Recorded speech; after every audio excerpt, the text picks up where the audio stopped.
request to join us. So Mr. Gabriel Omin, he will be joining us today to share his story of how he goes beyond his 9-to-5 job to impact the world out there. Oh yes, we have him on set today. Hi, you're warmly welcome, Mr. Gabriel. Good to see you today. Glad to have you connect on Instagram today. So just like I was just doing my intro briefly, you know, just bringing you on board to just share your story, basically. So tell us a little bit about yourself, what you do, and how you go about impacting other people, and what you do outside of your 9-to-5 to impact other people around the world. You're warmly welcome. Thank you so much for connecting today. Thank you. Thank you. A little about myself. I'm trained as an engineer, but never practiced. I think I like business more than engineering. And I think I just got to know that I like building things, building institutions, more than building products and services. So I veered into more, into business. So born and bred in Calabar, university was in Benin, and then I've practically been everywhere in Nigeria. And time for MBA, I decided to go to Duke University, where I got an MBA from Fuqua, because I realized I really like business. What do I do for work? I'm more of a procurement specialist, so I'm in supply chain management. Just think of the people who bring you things from raw materials to made product. Think of anything, cocoa. There's someone who has to buy the cocoa and send it to the company who now makes it into chocolate. So I am involved in most of that, from the warehousing part to the guy who negotiates with the farmers. I'm using cocoa as an example, though I don't work in that industry. So I am in supply chain. After 9-to-5, what do I do? Yes. I realized that developing the next man around you is one of the best things you could ever do. And I am a product of that, should I call it situation or circumstances. I am where I am because people took a chance on me. I am where I am because people took out time to just sit me down and talk me through things and showed me a world that I was not aware of. And with their leadings, with their following, I was able to, go through life and be able to make decisions that had very far-reaching consequences. So all I just want to do in my life is to replicate that for other people. That's it. Wow. Guidance and for young people. Yep. Wow. Guidance to whole people. That is very, very, very important. I mean, that's like a good reason, for wanting to go beyond your 9-to-5. And so just like I've been asked so many times, I want to put that question over to you as well too. So a lot of people, also have that passion to go beyond just their regular, just like a regular, dealing with, from the raw material to the final product in terms of, procurement and things like that. You've always, yes, you do well on your job, because I know I've heard people give comments about you doing exceptionally well on your job as well too. So how do you make out time outside of your 9-to-5? Is it in the morning? Are you a morning person? Are you an evening person? For those sitting and just watching, really, this Gabriel is doing amazing things. I really want to know how to go about doing it. So how do you make it happen? Yes. Okay. I think you need to know what works for you. I'm not a morning person. I'm a night person. If you call me at 3 a.m., there's a 90% probability that you will get me. I do most of my things at night. I think that's one of the biggest shock of married life for my wife, realizing that you don't sleep.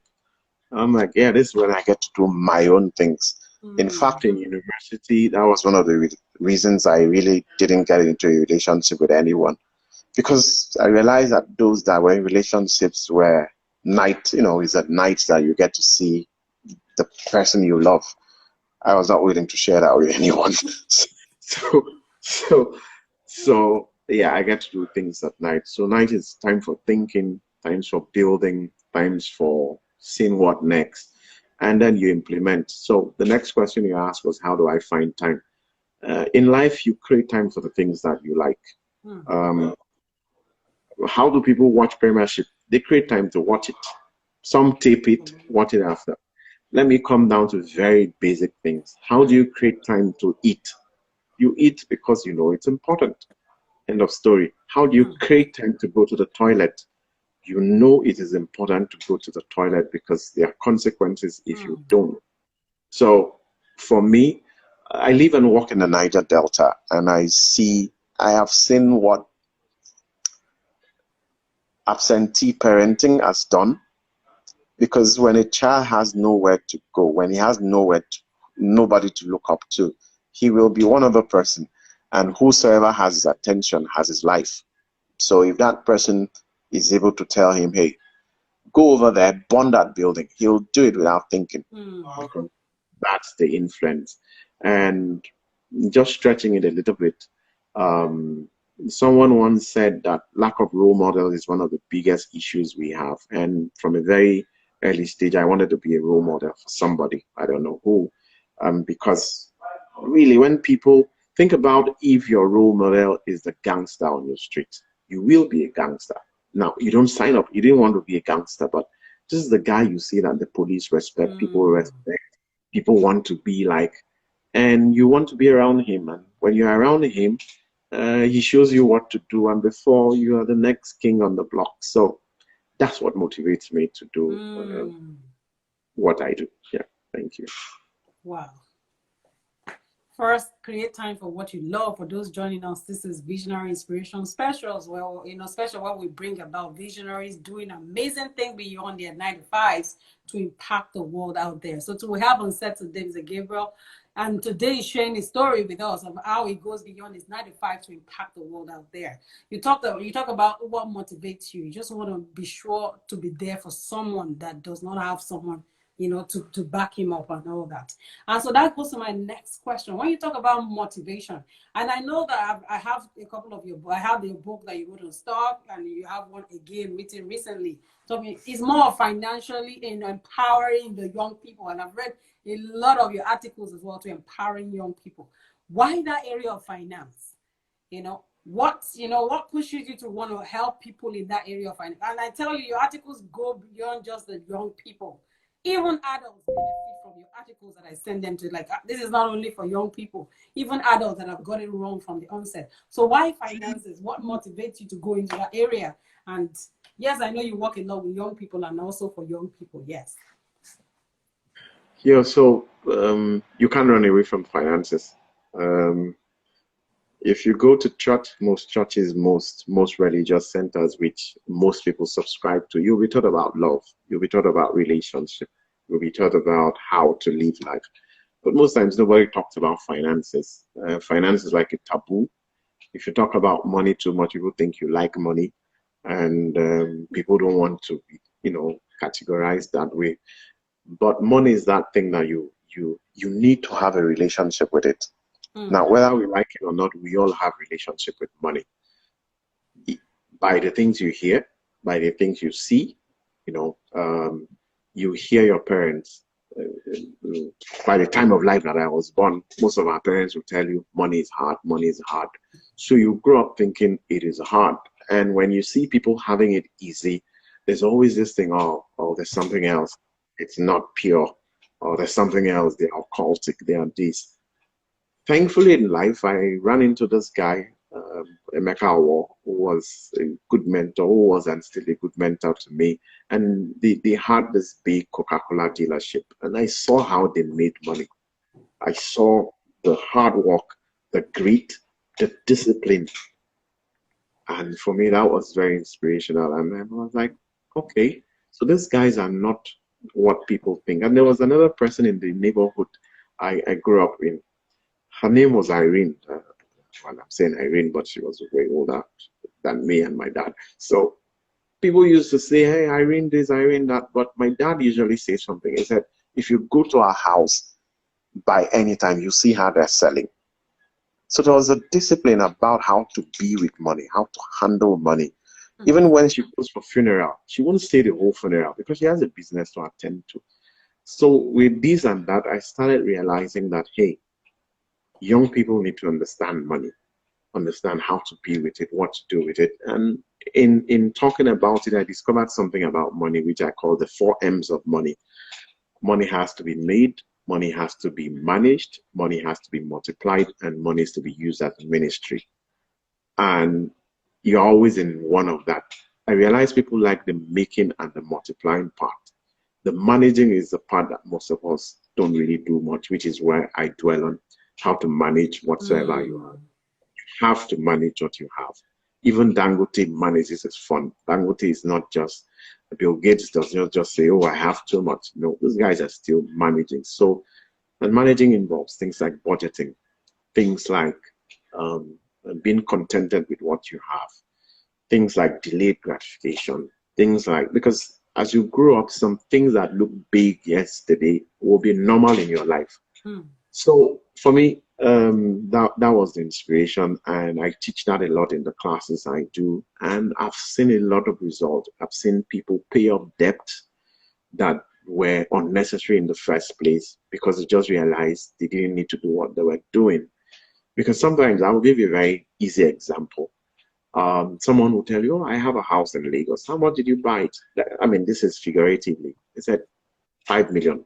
I know you don't earn up to 5 million. So how did you get? Oh, I took a loan from the bank. Mm. Okay, you took 5 million. Okay, how much was the loan? The guy doesn't know the interest rate.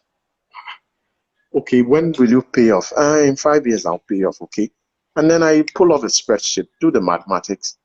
He's going to be paying 8 million. So the house that he thinks is 5 million is 8 million. Next question was, did you really need the house? So just pointing things like this made people realize that, hey, I am paying 8 million is, 3/5. That's about 60% interest on this loan. And with that realization, they realized that, oh, I think I need to refocus. I think I need to do, there was no need to be in this debt in the first place. I'll end there. Hmm. Interestingly, I mean, I'm sure. In fact, I'm still going to have to replay this again, and again to let people know that it's much more than what you see. You need to begin to learn. I'll call it more of financial literacy, and then going to the point of somebody looking at you today. I'm like, you know what? Some know you more for your area of passion, and some know you maybe for what you do. So, in terms of you, what's that thing? What do you do? What do you gain? To me, because I'm also a very visionary person. I have a job and I also do things. To me, I'm more like, I get fulfillment, from doing those things that I do beyond my 9 to 5. That even if I don't get paid, I mean, I just enjoy doing that. So to you, what would you say is your kind of motivation to keep on going, or losing your sleep over this? I'll say it. Yeah. Change life. Change Mm. life. There's nothing like a change. Again, I said I live in the Niger Delta. I'll tell you a story about two brothers, real life story. Two brothers, I think their age difference is just two. And I started teaching them in Sunday school when they were maybe 8 or 9. And so if you add 15 years to 8 and 9, you should know where they are right now. One, I mean, it was as bad as if I don't see him in church, I will go to his house. I will practically drag him out. His mother will hand him over to me. His grandmother knew me.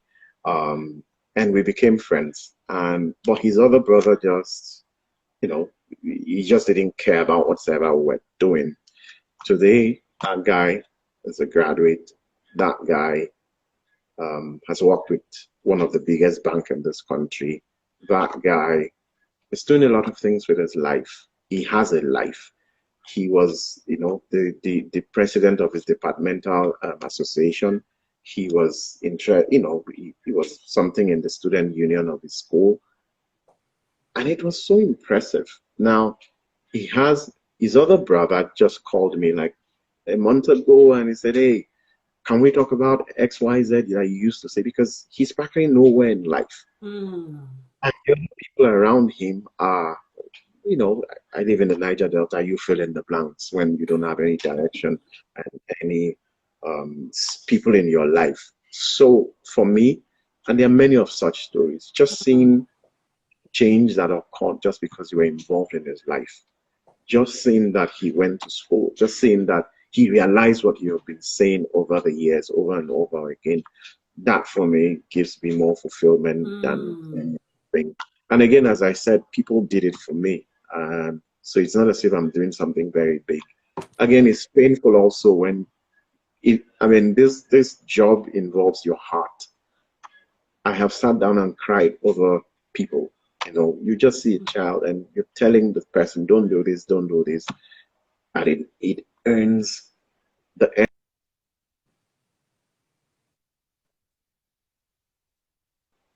Funny enough, it was you did everything to put him in the straight and narrow. And he just made choices that were just putting him in harm's way. And yeah, we lost him. My wife was scared to share the news with me, but finally it was like, well, I don't know if I did my best, but I think I did my best. So, so it's Wow. happened. Sorry They are to nice hear. days, and they are not so nice days. Yep. Wow. Wow. I mean, the power of choices. So, I mean, that is the sad ending, but we wish it never really ended that way. I mean, so for somebody just listening and just watching right now, they are just at the point of trying to make choices and do things. But really they are inspired in one way or the other, knowing that you and I, can do beyond just what the general people would do, but going beyond that to fulfill purpose and to do what you have a passion, you have a calling to do. So what are the tips? You mentioned choices. What are some of the tips that would help somebody listening today and like, what, I want to go about it. What do you need? What are the skills that you need to go beyond just your 9 to 5 to begin to run after what you have passion or purpose to fulfill? So what do they need as skills? What do you think that you want to advise them, to I, steps to take or things that they need to get in order for them to be on the right path to doing beyond just their 9 to 5? I'll say motivation. What motivates you? One of my motivation in life is simple, and I write it in all my diaries, which is I am one other person that is not one other person, which is where I am. I want to make a difference. And I don't make a difference by sticking out. I'm like salt. You don't see me, but you can feel me. And if you want, you know how salt is, you put it in soup, you don't see it. But when it's not there, you know it's not there. So that's Awesome. the motivation, trying to make a difference in the life of people. Two, knowing that you won't have it all set together. I don't know what you want to do, be it running a business by the side, and then you won't have everything together. Start with what you have. Um, it could be just a girl in your neighborhood that you know. I mean, these things are very simple. Having people's time is a big deal. I like sharing stories, so I'll share a story with you, which Go was ahead, please. there was a guy in my neighborhood whom he was the hottest guy in the neighborhood. Ladies would want to hang out with him. Guys would be asking him, how do you get babes? But one day he called me and said he wanted to talk to me. Now, this is someone, if I was 15, maybe he was 20. So you know how that age bracket is. 15 and 20-year-olds look like night and day. So he said he wanted to talk to me, which was surprising. Oh, I don't have anything to do with this guy. But he sat me down and told me that his life is filled with regrets. In my mind, you are the happening guy that everybody wants to flock with. Your parties are always full. And he told me he saw something in me, and because of that, he wants to have a conversation. And he said, don't do what I did. I wasted my life. And this was somebody at 20. He said, I thought having the best girls in the neighborhood was all there was to it in life. And I plowed my life into it. And I'm advising you, you shouldn't. And he gave me 5,000 reasons why I should not. He said, come, I was as intelligent as you. But, juggling 2, 3 girlfriends is very distracting. And because of that, I couldn't get XYZ done in my life. That made a whole lot of difference in my life. For that 5, 10 minutes, we shared together and we talked. So there's that girl in your neighborhood, parents have no clue, illiterate, and you see her going to school. Just have a conversation with her. What do you want to be? Just that conversation might be a life changer. I mean, I hear this over and over. I am used to people stopping me at airports and saying, hey, can you remember when you came to me, XYZ, Y? Because there are too many, I don't remember. And like, because of that, I did this, and because of that, I did. I mean, 2 days ago, it happened. I saw a young man where I walk, and he said, you came ex-wife place, I know you don't know me. I mean, he did all the best of introductions he could, but really the truth is I can't remember. And he said, you said X, Y, Z, and because of that, I am here walking in very happy that I made a change in someone's life. I didn't remember who he was. So back to it, motivation. Don't think about it as one big deal. Do what you can. Talk to people. Most young people are looking for direction. They don't know their left from their right. But it's as good as, I'm sorry to say, as simple as, hey, menstruation, you're a woman to a woman. Well, how are you going about it?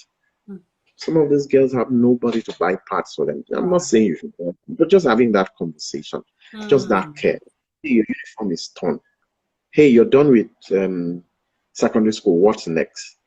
You will be amazed what happens after that. You'll be amazed.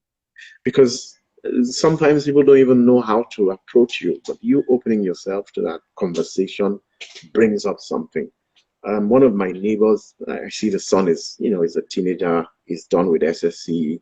Some days if I'm riding a bicycle, I'll just tell him, let's go. And I allow him talk. And he says a lot. Just listen. Yeah, and you just listen, you chip in, and you don't judge, knowing that at my age, I was thinking the way he was thinking. So motivation, perseverance, you will have some bad cases here and there.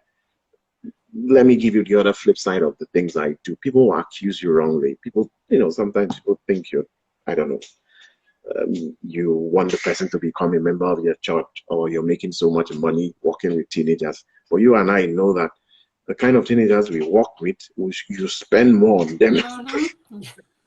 So that can be very depressing. But hey, keep your focus on your focus. And then finally, I'll say find mentors. There are people that are already, there's nothing new under the sun. Talk to people who have done what you're doing. Sometimes people will feel, they might think I want to steal their thunder. Well, for me, it's been the reverse. I've had more people willing to talk to me, give me advice, partner with me, help me out. For me, as I am today, I don't run any institution. I don't run any organization. But I get a lot of speaking opportunity, mentoring from people who are already having organizations. And for me, I'm not looking for anything. I just want to do what I want to do, and I go. And sometimes in those conversations, you get to meet people that you have a lifelong relationships. Right now, there's a lady in my house. How did we meet? My wife met her in the market. She was selling and started asking, what's next for you? You look real. You look intelligent. You don't look like a sort in the market. What's next?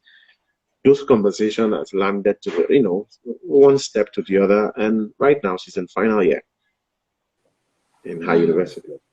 So be open, communicate, find people who are already doing it. And then in the words of Bill Gates' father, get involved. Just show up. Yeah, thank you. Wow.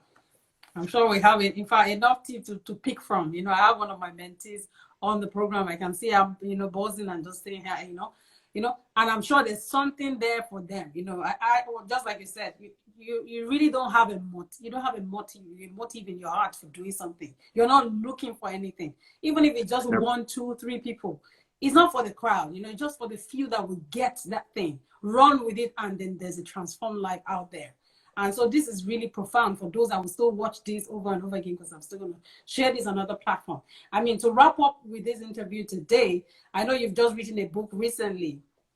To me, I also love to write. I have books that I've written, and I'm sure I hope you have a copy. Yes. And I tell people, I said, you have to be visionary for you to sit down. Maybe I should start with this question.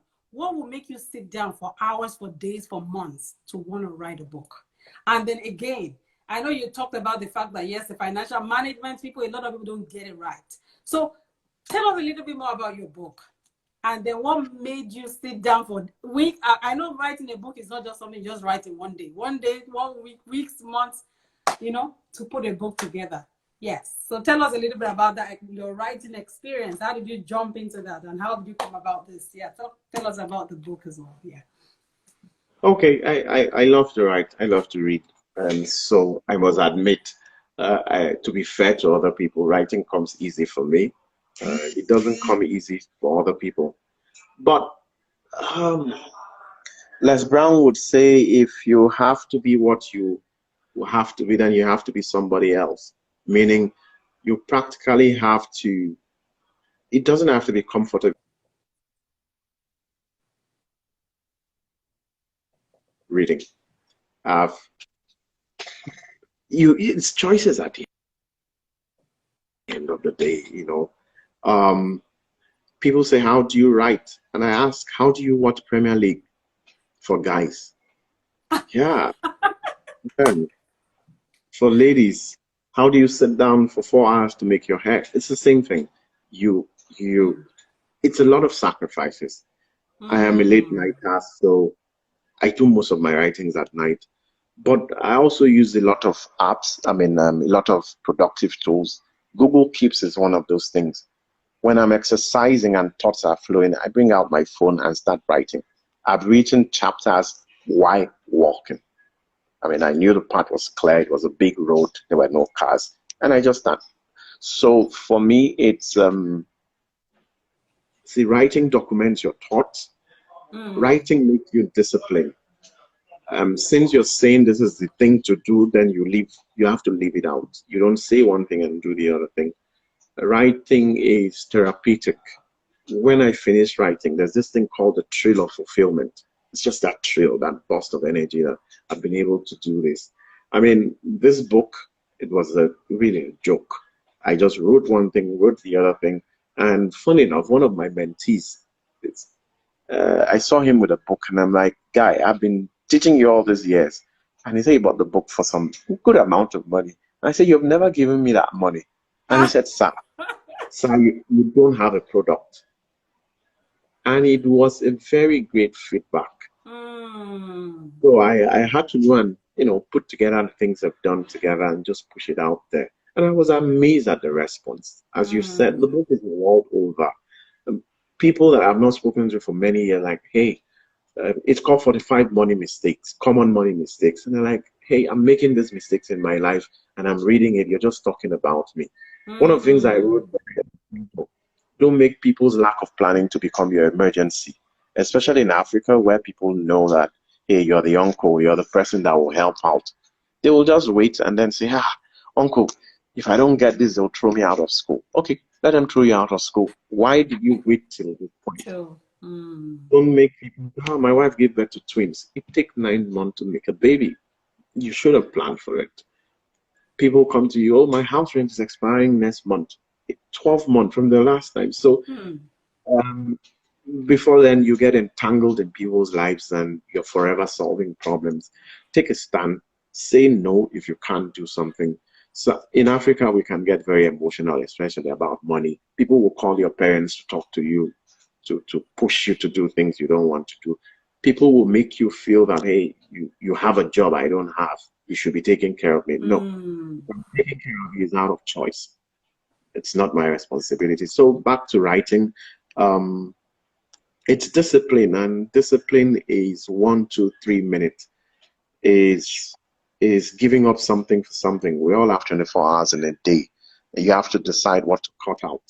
And yeah, as someone said, you have to keep the main thing the main thing. Don't start up trying to write a book. In today's world, there's so many platforms that you can start on. Medium is free. Just get an account, write, put whatever, post it. Um, be disciplined. Your articles on Facebook, you can put them together. Tweeting, if you don't tweet for one day, you'll be among the kind of work you'll be able to do. So for me, those are the kind of things you cut out in your life, and before you know, you have this chunk of life. For the guys out there, I hardly watch a full match. I hardly, because there's this thing called highlights, which they will show later in the day. Mm-hmm. I So, mean, that's enough. so that's the time I used to write. That's the time I used to think. And I have kids. I have to be with my kids. We can't. Hey, you have to find a way out of it, and you have to be okay. Yeah, thank you. Wow, thank you for that. I said that was the last question. I will tweak it a little bit. Talking about the family, you said you have to be there, you have kids and all that. So what role? A lot of people, yes, just like you know, and myself as well. So I always like to make that reference. You know, we're doing quite a number of things, juggling between work and all that. So what role does a family play? You know, in you accepting support from them and also giving support to the family. as you run with your vision, because it's something that you can't do alone. You need support of those that are around you. So what role does family play, and how can you give and take support from your family as you run with the vision that is there before you? Yes. Um, Giving support, you choose where you have a strong point and you help. My wife doesn't really like going out, so I do most of the errands outside. Go and get this, go and get this, and it works well with me. The second one is that if I have a speaking engagement and it's local, I take my kids there. So they get to hear the stories, and from there, conversations come out. They will ask you, "Oh, that thing you said, was it really true, or is it made up?" Children will ask you questions, and then you can associate to them. Getting involved in their school life. I'm always been involved with the PTA of any school that my kids are in. It's important. Children are the messages you send ahead of yourself in time. So you have to make some investment. There are afternoons we ride bicycles together, and as a parent, most of those things don't come natural. You have to do them. I don't like riding bicycles aimlessly, but hey, if this is what my kids want, so be it. It's not too much to ask. Just finding time. My sons love soccer a lot. And so I try to watch their club's matches against my better judgment, because I don't know why I should be sitting down for 90 minutes to watch the match. But it makes them happy. So I try to, find a way. I mean, when you get home, the first thing they are going to tell you is about something that happened in the soccer world. The other day, I came home, they were looking not so great. And I said, "What happened?" They said, "Cristiano Ronaldo has gotten COVID." In my mind, how does that concern you? But hey, I have to pretend. I was like, "Oh, sorry. Oh, so what can we do about it?" "Oh, they say he's in isolation." "Oh," I say, yeah, let's quarantine him. You just get involved. For my wife, I think my wife is my biggest supporter. The first book I ever wrote was, it's my wife that said, "Hey, you consult a lot for people. Why don't you turn it into a product? Why don't you turn it into a book? Why don't you turn it into a service?" And I started doing that. She supported me in everywhere. I have taken steps, and so if she wants me to make adjustment, it comes easy because this person has been there for you all through. So if this is what they want, which is not too much to ask, you find a way to make it happen. It's not the easiest of things to do, I must say, but if it's important, you have to create time for these things. My kids, the day I'm working late, they stay awake, waiting to just see me. And sometimes they see me, hug me, and go to bed. But that's why we're there. My kids don't go to boarding school. The reason is simple. We're a family. When you're 16, you're going to get out of the house. This is the only time we have to be together. Like I usually tell them, my father is not looking for me, neither am I looking for him. It's because I have my own family, and we get to see when we get to school. So you make the best out of the time, because when they are gone, they are gone. And so again, it comes to commitment, decision making, and getting involved. And getting involved is something you have to do deliberately. You have to get involved in your wife's life. There are things she does. Most women, the guys don't like what the women. I can tell you for an example. My wife wants me to watch a cooking show when they are showing Champions League. Gotta watch. You just tape the Champions League match and watch the cooking show. And then your guys are telling you, "Hey, did you see the goal?" And you're like, I'll get back to you. First thing first, yes. So, yeah. Yes, you have Oga at the top. You have to, this is the boss. Yes, very, very, very important. To work as a team. It's a team effort, teamwork, and it's been amazing, talking to you today, Mr. Gabriel. Thank you so much for coming to share your thoughts, because a lot of time people see things happening, but they just don't know how to go about it. Just like kids these days, sometimes I need to take my kids to the farm to see the apples come from the tree, So sometimes it's good for people to actually hear your story, so at least they will know that it is not so hard. It's something that they can do if only they get a little bit more intentional about what they need to do. And then that's it. Boom. They begin to walk and do that thing that gives them fulfillment and gives them satisfaction. I say shalom. saying thank you so much, sir. I'm sure you remember Shalom. That's one of my amazing mentees from the We talk yeah. sometimes. Yes, so that in fact that's it today. And in fact, wrapping up, I know we've spent a little bit of time moving from Facebook, Instagram, and all that. You talk a lot about faith in your writing, in your whatever. So faith, what role does faith play? Find out. What role does faith play in all that you do? No, I can still talk. Faith is the bedrock. But without faith is like an anchor. Without faith, you're rudderless. Without faith, you have to have faith in something. In life, if you don't have faith in something, you'll be paranoid. Think about it. You're in an aeroplane and you don't have faith in the pilot. You will go bonkers. Because really, for me, my faith is in Jesus Christ. I'm a Christian. I'm raised in a Christian family. And my journey of faith has not been very straightforward. And I've seen a lot in the faith. But faith is personal, and faith is a guide. And the earlier you get on with your faith, the better with your life. Proverbs 21:30 is one of my favorite scriptures, and it says, there is no wisdom, there is no knowledge, there's no insight against the Lord. Meaning, if God says something, you better align to it. If God says give, and you are struggling giving, this is how I approach it. I'll say, dear Lord, I don't like to give, but since you say I should give, help me out. And I can tell you, it always plays out that at the end of the day, you see yourself being a giver because you trusted the process. And when faith becomes a guide, your life is balanced. Things like contentment come in easily. They are byproducts of having faith. It's easy to criticize people, to say, oh, they are not contented, they are greedy.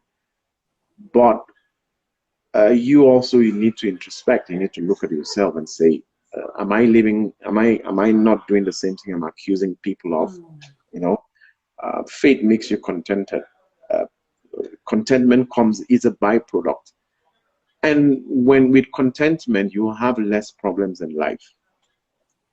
I have colleagues, I have mates. If anybody gets something new, a promotion, a car, I'm always the happiest around them. If a colleague gets a promotion, I always reach out to congratulate. And sometimes you hear people say, they did this. I'm like, if you were the one that was promoted, wouldn't you like people to be happy with you?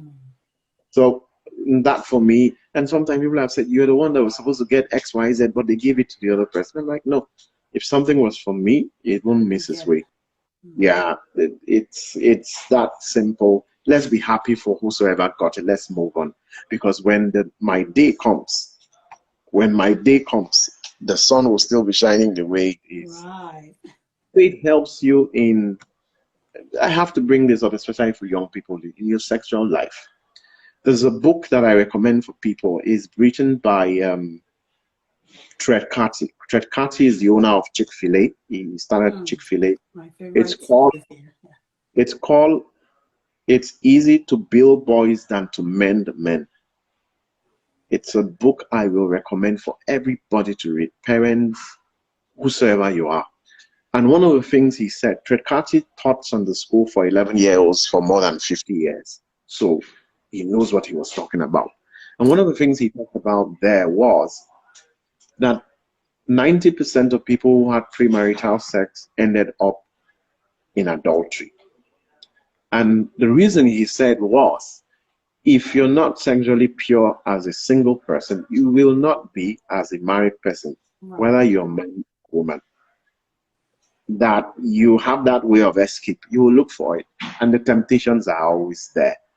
But a life of faith makes you realize that these things are not necessary.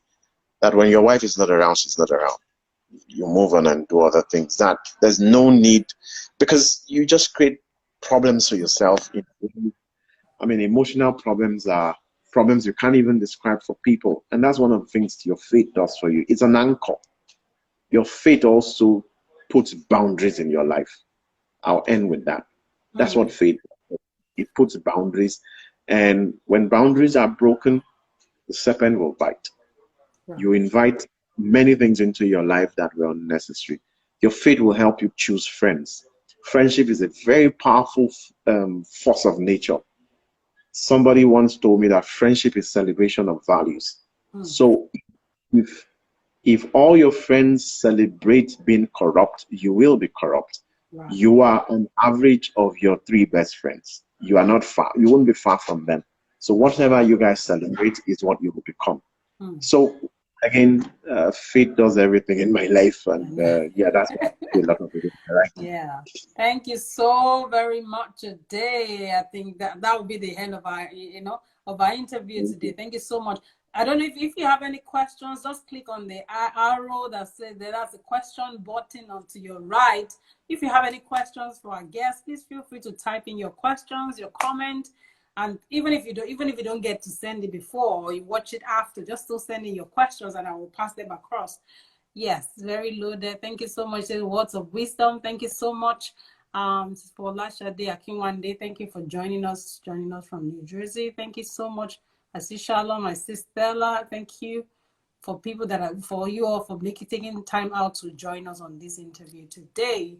We've heard a lot today. I would encourage you to please listen again to this. I'm going to download and share on other platforms so other people can also have access to this. So, thank you so much for your time today. We really appreciate you coming on. So how do we get access to your book? The last question. How can people get your book? Oh, there's a link on Paystack. Okay. Maybe I'll send it to you and you share it. Okay, so you could, I'll just, so you can get for the ebook. Yes. It's an ebook. Okay. All right. So, But if you're in Nigeria, Roving Heights, Roving Heights delivers to anywhere in the world. So Roving Heights, it's a online bookshop who can give you the hard copy. For the soft copy, I can send a link where you can pay and download. Yep. Okay. And I'll also share that on other platforms as well too. And also Medium that you write your essays and your articles on so that people can have access to a lot of articles that you've written before now. So thank you so much for giving of your time, of your energy, particularly for impacting the next generation. I tell people, God, he's not gonna hold you for that. He's gonna pay you and reward you for even a cup of water that we give to that next generation. So when I see people really pouring out to the young people, just like you said, with youth, you actually spend more than you even get from them. You get what I mean?